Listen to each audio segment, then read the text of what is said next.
Kapan sih masalah nasab ini?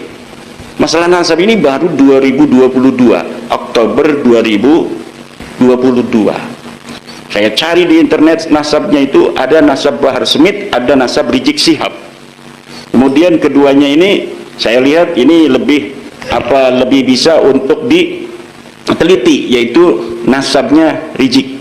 Nah, nasab Rizik ini saya urutkan dari mulai dia bapaknya yang ada di internet itu sampai kepada baginda Nabi besar Muhammad SAW. Di dalam penelitian masalah nasab itu bisa dilakukan dengan dua cara. Pertama adalah dengan cara top down, ya, bisa dengan cara dari bawah ke atas. Dari atas ke bawah kita teliti, betulkah seorang ayah mempunyai anak itu, atau betulkah seorang anak mempunyai ayah. Saya menggunakan metodologi looking up, melihat ke atas, looking down, dari melihat ke bawah. Jadi dari ayah ke anak, dari anak punya anak lagi, punya anak lagi. Kita lihat di kitab-kitab abad kelima, tidak ada sedikit pun kitab yang menyentuh, bahkan hanya menyindir, tidak ada, tentang nama Alwi sebagai keturunan Nabi ini. Dan kesimpulannya apa? Kesimpulannya Habaib ini bukan cucu Nabi. Dari sisi ilmu sejarah, dari sisi ilmu nasab.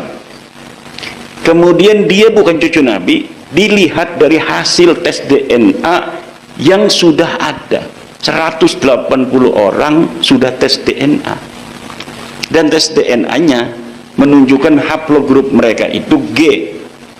Sedangkan keturunan Nabi menurut para ahli harus mempunyai ciri kode genetik haplogrup J1 sesuai dengan para keturunan Nabi yang sudah tes DNA di seluruh dunia Islam, dari mulai Saudi, Al-Abdali, Al-Auni, Al-Jamajizah, kemudian di Yordan, Al-Hashimi, di Maroko, di Yaman itu. Di Yaman itu ada yang bukan Pahlawi, namanya Az-Zaidi, Ar-Rasi, At-Toba-Toba, Al-Jailani. Semuanya kebanyakan terkonfirmasi dari hasil tes DNA mereka bahwa mereka benar keturunan Nabi. Karena kode genetiknya haplogrup J1 yang menunjukkan dia orang Arab, keturunan Ibrahim. Sedangkan orang-orang Ba'lawi ini, Al-Atas bin Syihab bin Semit bin Yahya As-Segab, Maula Dawila, Maula Khelah, ini haplogrupnya G. G ini baru bertemu dengan Nabi Muhammad 40.000 tahun di atas tuh, baru satu kakinya 40.000 tahun ke atas. Ba'lawi ini adanya belah sini, ketemunya di sana satu kakinya dengan orang-orang Jawa, dengan orang-orang Arab yang keturunan Nabi itu 40.000 tahun yang lalu. Kalau orang Jawa yang haplogrupnya O, itu ketemu Nabi Muhammadnya itu masih tidak terlalu jauh. Jadi kita lebih dekat dengan Nabi Muhammad orang Jawa daripada Ba'lawi ini.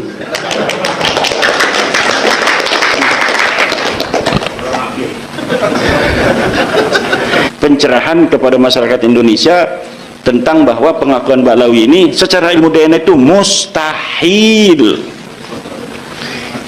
Jadi secara ilmu DNA mustahil, secara ilmu nasab tidak terkonfirmasi. Dalam ilmu sejarah tidak terkonfirmasi itu apa? Maudhu'un munqati'un mardudun. Nasab mereka itu tidak menerima. Ya silahkan kalau tidak menerima, dalilnya mana? Sampai sekarang tidak ada. Tidak ada dalilnya. Bahkan kalau mereka memberikan dalil, dalil itu yang akan memakan mereka. Semakin mereka membuat dalil, dalil itu yang memakan mereka. Kenapa? Ya orang nggak ada apa-apaan di sananya, blank. Nah, sekarang ada kecenderungan orang yang menolak Habib. Gimana ceritanya, Ustaz? Mungkin kasih sedikit pandangan, Ustaz. Pertama menolak Habib, nanti lama-lama menolak Islam. Iya. Ujung-ujungnya tuh ya ke sana. Maka ibarat makan bubur panas. Ya. Bubur panas itu dia tidak langsung dari tengah karena panas, pinggir-pinggirnya dulu. Iya, menolak. Kalau sudah orang kehilangan kecintaan kepada para habaib, hilang kecintaan pada ulama, hilang mahabbah, ya lama-lama ketika Islam dihinakan, cuek aja. Hati-hati, ini sedang menggerogoti kita. Maka kita tetap mencintai para habaib zuriat Rasulullah SAW, mencintai para kiai, para tuan-tuan guru, para ulama. Itulah yang kita tanamkan kepada anak-anak kita. Kenapa Bang Ahmad Ali cinta kepada ulama, cinta kepada para habaib? Karena orang tuanya menanamkan itu. Cerita beliau tentang menimbangkan air ya Bang. Ya. Jadi dari kecil kita nyapu halaman, air wudhu dulu ditimba dari sumur. Jadi kalau ada orang heran sekarang, kenapa Bang Ahmad Ali sayang kepada para habaib, sayang kepada para ulama? Pendidikan orang tua. Sekarang yang menanamkan kebencian kepada para habaib, para ulama yang sekarang ini, lihat nanti 20-30 tahun akan datang gimana anaknya. Nauzubillah, bisa-bisa ateis. Tidak lagi ada mahabbah, tidak lagi ada cinta. Hubungan kita ini kan cinta, kasih sayang, sayang kepada ulama, sayang kepada para habaib, sayang kepada agama. Kalau ini kita tidak tanamkan, nauzubillah, bisa ateis anak kita. Terakhir Ustaz, pesan kepada orang yang masih ragu kepada kecintaan terhadap habaib Ustaz. Ya, belajar. Fa'lam la ilaha illallah, itu cuma baca ayatnya. Fa'lam annahu la ilaha illallah, berilmu. Sekarang sarana prasarana ilmu pengetahuan, teknologi, pengajian. Cuman YouTube ini kan tidak bisa membedakan mana Islam, mana kafir, mana sesat, mana hidayah. Karena YouTube itu mesin, dia hanya menunjukkan apapun informasi yang mau dicari, dia paparkan semua. Mau apa, mau surga, mau neraka, ada semua. Maka kalau kita mau selamat, kita ngaji, datang ke guru, datang ke kiai, datang ke pondok-pondok besar. Mana pondok besar pembenci habaib? Tunjukkan sama saya. Lirboyo, Kiai Kafabi, pencinta habaib. Pelosok, Gus Kausar, beserta para kiai, pencinta para habaib. Tebu Ireng, pencinta para habaib. Mana pondok-pondok besar yang membenci para habaib? Mereka adalah pencinta para habaib zuriat Rasulullah SAW. Syukran Ustaz. Rasulullah. Guys, jangan ragu untuk mencintai habaib. Karena pada akhirnya kita akan bersama dengan orang yang kita cintai. Lebih baik salah mencintai daripada salah membenci, guys. Oke. UAS mengatakan kalau tidak percaya pada Habib berarti lama-lama tidak percaya pada Islam. Ini cara berpikir ini saya masih bingung. Tidak percaya pada Habib berarti tidak percaya Habib itu cucu Nabi lah gitu. Maka itu sama saja dengan tidak percaya kepada Islam. Lama-lama akan tidak percaya pada Islam. Ini dalam teori silogisme ini muqaddimah sugro, muqaddimah kubro, natijahnya ini nggak pas. Memang Habibnya sebagai apa? Sehingga disamakan kemudian dengan Islam. Apakah Habib ini termasuk rukun Islam? Sehingga orang yang tidak percaya kepada Habib ini berarti tidak percaya pada Islam.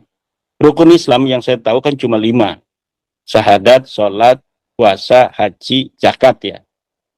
Urutannya mungkin tidak urut ya, nggak apa-apa.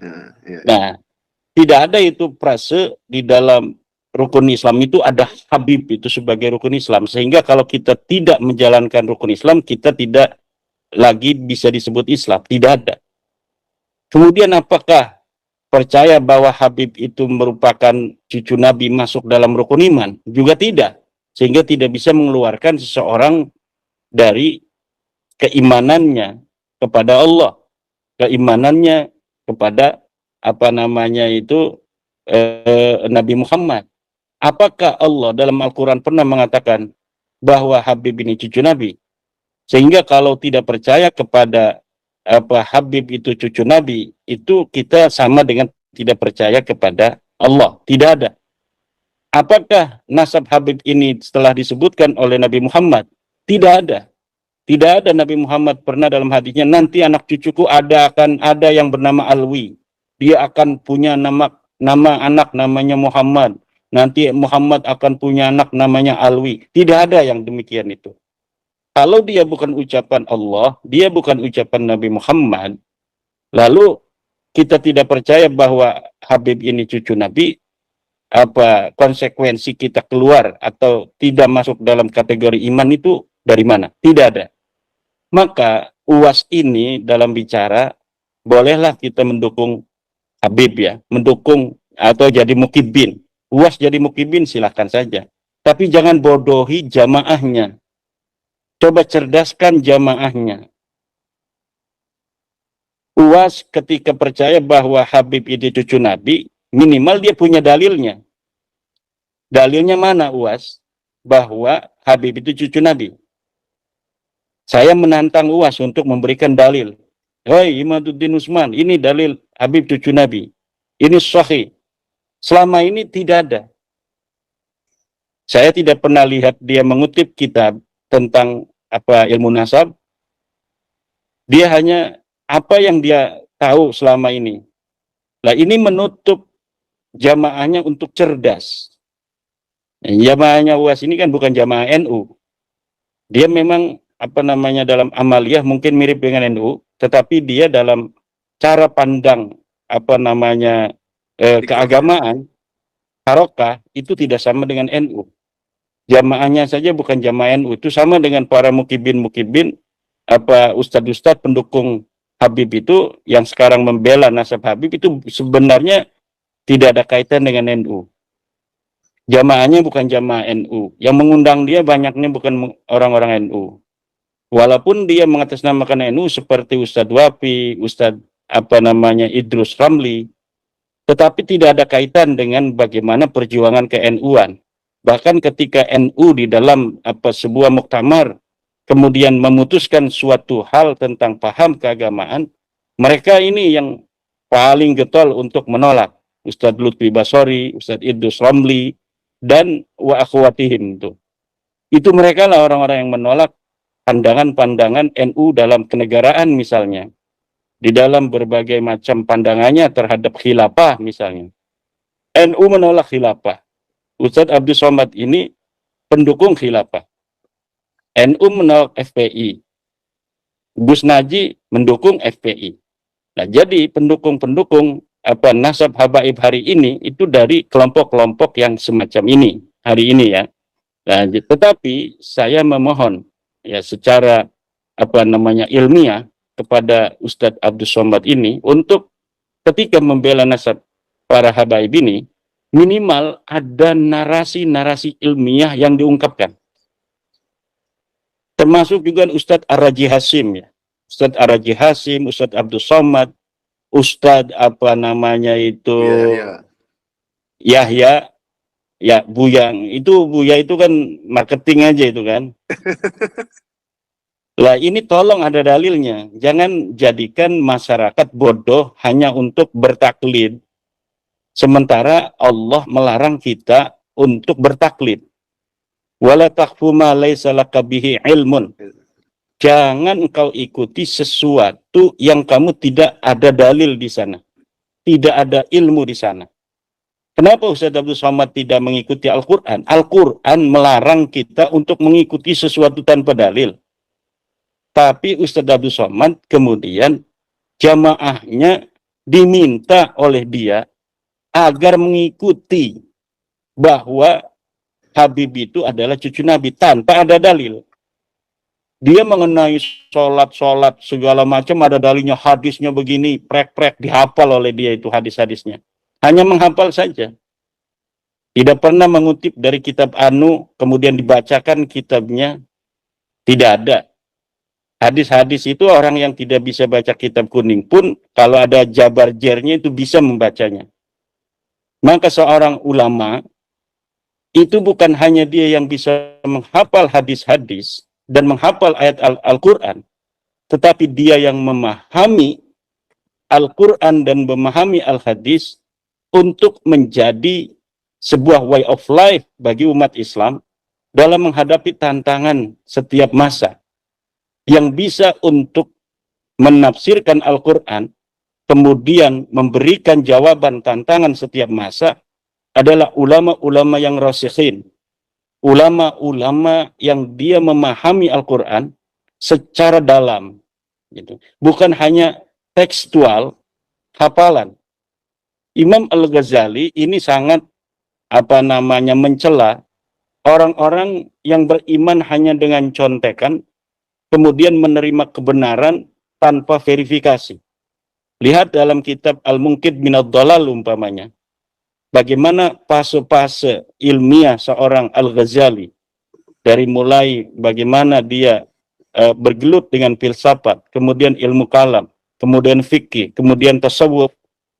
Kemudian lihat pula dalam Tahaffutul Falasifah, bagaimana Imam Al-Ghazali kemudian merangkai narasi-narasi ilmiah untuk meruntuhkan teori-teori filsafat yang dianggap bertentangan dengan agama Islam.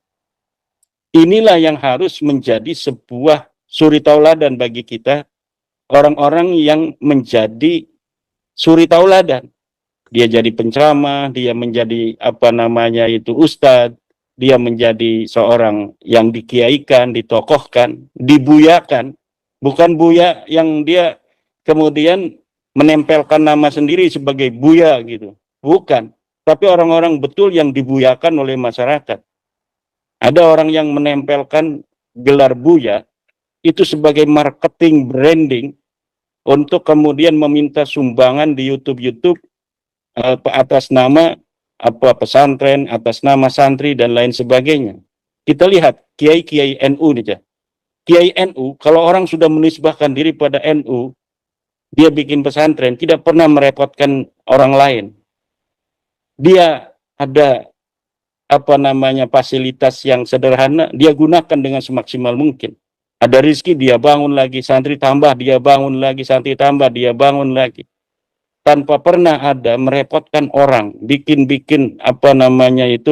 santunan di YouTube, santunan setiap dia bikin YouTube gitu. Ada merek, nomor rekening. Kita buka YouTube, ada muncul dia. Wakaflah satu tanah ini untuk generasi-generasi Islam. Kemudian ada lagi narasi-narasi menjual-jual orang santri-santri miskin. Santri miskin begini, ya Allah, berikanlah kemudahan rezeki bagi orang yang membelikan satu Al-Quran untuk kami membaca Al-Quran. Kemudian ada Al-Quran lusuh diperlihatkan. Itu yang iklan itu mereka itu orang-orang yang hari ini getol-getol itu menyerang-nyerang daripada pandangan keagamaan Nahdlatul Ulama yang walaupun di dalam amaliyah mirip dengan Nahdlatul Ulama. Tapi ketika kita melihat para kiai-kiai Nahdlatul Ulama, tidak ada yang seperti itu.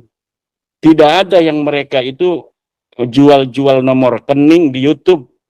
Setiap bikin YouTube ada nomor rekening. Silakan untuk berinfak. Untuk anak-anak santri kami, anak asuh. Jadilah orang tua asuh santri kami. Nggak ada yang begitu di Nahdlatul Ulama itu. Semuanya berjalan begitu alamiah. Siapa orang yang mau mondok, ketika dia mondok, orang tuanya punya duit, ya seperti biasanya makan sendiri. Ketika tidak ada, ini kiai mohon kepada Allah, bukan mohon pada YouTube, bukan menjual-jual nomor rekening, tapi dia mohon aja semampunya dia bantu orang-orang yang miskin yang ingin belajar di pondok pesantrennya tanpa harus diketahui oleh orang lain dan tanpa harus menjual-jual santri itu kepada orang lain pula.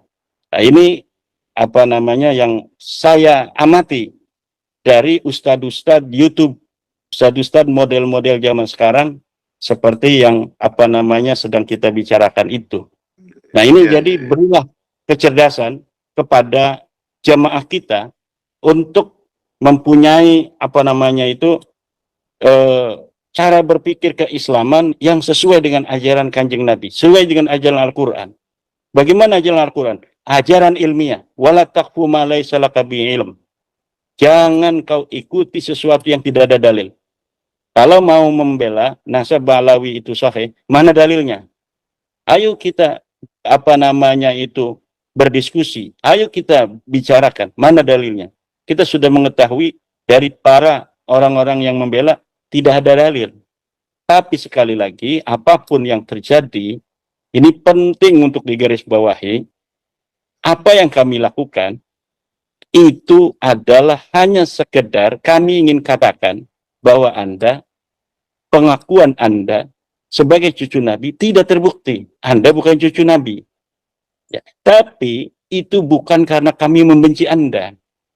Tapi karena kami ingin memberitahu kepada Anda sesuai dengan ilmu, sesuai dengan kajian ilmiah, bahwa Anda tidak terbukti sebagai cucu Nabi. Itu saja. Selanjutnya terserah Anda. Anda masih mau mengakui, ya silakan saja. Jangan marah-marah. Ya kan? Demikian. Tanggapi video si setan akhir zaman ya, Imanuddin. Kamu bilang apa tadi? UAS ya, jangan membodohi umat, jangan membodohi jamaahnya. Saya menantang UAS ya, mengatakan para habib adalah keturunan baginda Nabi besar kita Muhammad. Semua orang ditantang, giliran diundang otak lo ya, seperti nyali anjing sakit. Imanuddin ya, mengaku-ngaku diri lo ulama Nusantara ya. Kalau lo menantang orang, nyali lo ada, itu bagus ya. Udah mengaku dirinya udah ulama Nusantara, nyalinya pakai nyali anjing sakit, menggonggong cuman di media talk ya, Podcast Roma, tempat menggonggong si anjing Imanuddin ya. Ntar menggonggong tuh, giliran diundang ada aja alasan nggak berani datang ya, dikirim si gembul, tukang ngibul ya. Kalau kamu menantang orang ya, kamu ada keberanian untuk bertemu ya. Kamu menantang orang, tapi giliran diajak bertemu dia nggak mau, nggak berani ya. Kan penyakit kamu seperti itu ya. Setan ya, si Imanuddin ya. Dajjal belum datang, otak lu udah muncul ya. Kemarin nantang Balwi ya, diundang ke sana nggak berani datang, ada aja alasan ya. Setan Imanuddin. Sekarang nantang UAS ya, ntar diundang nggak berani datang lagi ya. Isi otak kami sama tuan guru kami bersomat, nggak ada apa-apanya ya. Kok ada manusia setan seperti ini ya, akhir zaman ya, Imanuddin ya. Semua orang kamu undang, giliran pengen ketemu orang lu nggak berani ya. Jangan ngaku diri kamu orang Nusantara kalau nyali kamu kayak anjing sakit di situ ya. Ngundang-undang orang, ntar giliran diundang balik ya, melenge otaknya, ada aja alasannya ya. Kayak iblis saja kamu, banyak nakal. Kalau manusia ya, apalagi mengaku dirinya Nusantara, kalau diundang datang, bawa kebenaran, keberaninya seseorang karena dia tuh benar. Takutnya seseorang pada lawan politik karena dia munafik. Ya, kalau kita sudah membawa kebenaran, ya, ke gudang setan aja kamu harus masuk. Tapi kamu tidak berani lah. Cuma cocor tok di kandang, ya. Kayak susah kita aja kamu mengaung-ngaung. Imanuddin ini kayak apa ya, kayak orang sakit jiwa kalau saya lihat ya, stres mungkin dia ya. Kamu gila ya, jangan bawa orang lain gila, kamu aja yang gila ya. Sinting jadi setan di negara ini ya. Menghormati orang-orang seperti ini kayak lebih bagus lihat anjing tuh di jalan ya, lihat si Imanuddin ini sama kelompok-kelompoknya ya. Sekarang nantang UAS ya, nanti diajak ketemu ada aja alasannya ya, nggak mau ketemu. Ustadz Wafi itu ngajak ketemu ya, nggak berani dia ya, karena otak lu busuk gitu. Jadi itu aja. Kalau lo nantangin orang Imanuddin ya, ada sedikit nyali lo ya, jangan banci seperti itu. Nantang-nantang orang ngaung-ngaung di kandang tok kayak sakit, giliran ntar diundang pengen ketemu orang nggak berani datang ya. Kamu ini manusia apa setan kamu ya. Ada bikin kacau aja. Ini ciri-ciri PKI seperti ini ya. PKI gaya baru dibawa sama si Imanuddin ini, sama kelompok-kelompoknya si Roma itu, Roma tua penyakitan itu ya. Apalagi si gembul ya, tukang ngibul ya. Kemarin itu boro-boro otaknya nyampe ke ilmu nasab ya, kebanyakan politik itu. Kalau konten kreator pengen jadi pendebat itu, jadi otaknya salah nyampe itu ya. Tunjukin loh nyali kalian, isi otak kalian ya. Masa anak Nusantara ngaku dirinya anak Nusantara tapi nggak punya isi otak. Jangan menggonggong aja di kandang. Coba lihat tuh pendukung Jokowi, ada nggak yang berani keluar di ini? Paling teriak-teriak di kandang tok tuh ya. Walaupun kita masuk ke kandangnya dia, kita komen, nggak kan berani nyaut Ya, kan kalian jadi asu di negara sendiri. Ya, ngaku sih orang Nusantara, nggak ada sifat orang Nusantara seperti itu. Ya, orang Nusantara punya prinsip. Ya, berani dia karena benar. Kalau dia jadi pecundang, dia tidak akan berani. Pecundang jangankan sama lawan politik tidak takut, bahkan dia takut sama bayangannya sendiri. Itu pecundang. Ya, bukan hanya si Manudin ini, banyak pendukung Jokowi yang saya lihat. Walaupun saya kejar sampai ke kandangnya, saya komen di, kok nggak akan berani nyaut. Ya, kan susah kalian seperti itu. Ya, menggonggong cuma di kandang tok kayak sakit. Tunjukin dong nyalinya, punya nyali apa enggak? Jangan ngaku-ngaku orang Nusantara, nggak ada orang Nusantara ya punya nyali anjing sakit seperti itu. Sekarang nantang-nantang luas, nanti di ini giliran ketemu nanti ada aja alasan setan Imanuddin ya. Kemarin diundang sama itu nggak berani datang, Balawi. Kemarin Ustadz Wapi pengen ketemu yang nggak berani. Ya ilah, sekarang undang UAS katanya menantang, kayak punya si otak aja kok. Ya, otak kamu sama otak Roma tuh sama, ya. Isinya kotoran tok. Itu aja, ya. Nantang-nantang orang kalau kamu punya si otak itu bagus. Giliran diundang mau ketemu itu kamu mau ketemu, ya. Jangan menggonggong kayak susah tok di kandang. Giliran diajak ketemu nggak berani, ya. Mengaku sih dirinya ulama Nusantara, kayak si Edita aja. Edit kan diakuin sebagai ini apa kata di Nusantara, ya. Itu digantiin sama si Imanuddin, ya. Itu aja.